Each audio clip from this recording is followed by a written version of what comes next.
मैं full confident हूँ, मेरी विधानसभा में मैं तो जीत रहा हूँ। ये चुनाव मेरी जिंदगी और मौत का चुनाव है और मैं मरने से नहीं डरता। असदुद्दीन ओवैसी की पार्टी AIMIM की राजनीतिक जमीन है हैदराबाद। तेलंगाना चुनाव में ओवैसी की पार्टी के 9 उम्मीदवार चुनावी मैदान में हैं। ओवैसी के छोटे भाई अकबरुद्दीन अपने भड़काऊ भाषणों की वजह से न सिर्फ विवादों में रहे हैं बल्कि जेल भी जा चुके हैं। इस बीच हैदराबाद जो ओवैसी का गढ़ है, वहां बीजेपी का एक अकेला नेता ओवैसी की पूरी पार्टी को खम ठोक कर चुनौती देता आया है। हिंदुत्व की राजनीति पर बेहद मुखर रहने वाले तेलंगाना से बीजेपी के इकलौते विधायक टी राजा सिंह ने इस बार के चुनावों में ओवैसी भाईजान के साथ बड़ा खेल कर दिया है। तेलंगाना में बीजेपी के पास केवल एक सीट थी, वहीं इस बार यह संख्या 8 तक पहुंचती दिख रही। केसीआर के हाथों से सत्ता सरक चुकी। बता दें कि केसीआर ने अपनी पार्टी तेलंगाना राष्ट्र समिति का नाम बदलकर भारत राष्ट्र समिति कर दिया था। उनकी नजर दिल्ली की गद्दी पर थी। वो सीधा पीएम मोदी को चुनौती भी दे रहे थे, लेकिन वो कहावत है ना खुदा मिला न विसाले सनम। केसीआर का दिल्ली ड्रीम तो टूटा ही है, तेलंगाना भी उनके हाथ से निकल गया है।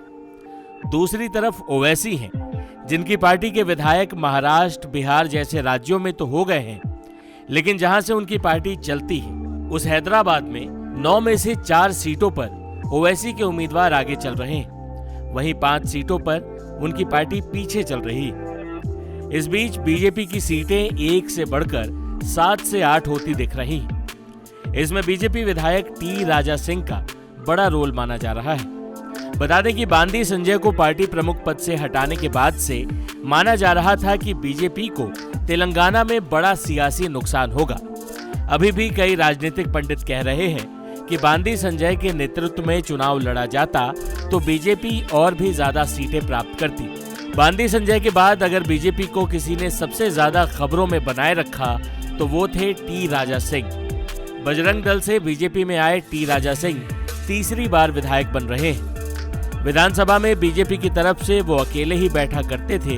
अब उनका साथ देने के लिए 7 या कम से कम 6 विधायक और होंगे। इस बीच ओवैसी का प्रभाव उनके ही गढ़ में सिमटता नजर आ रहा है। बता दें कि टी राजा सिंह ओवैसी के खिलाफ खुलकर मुखर रहते हैं। टी राजा सिंह के खिलाफ ओवैसी की पार्टी उम्मीदवार भी नहीं उतारती।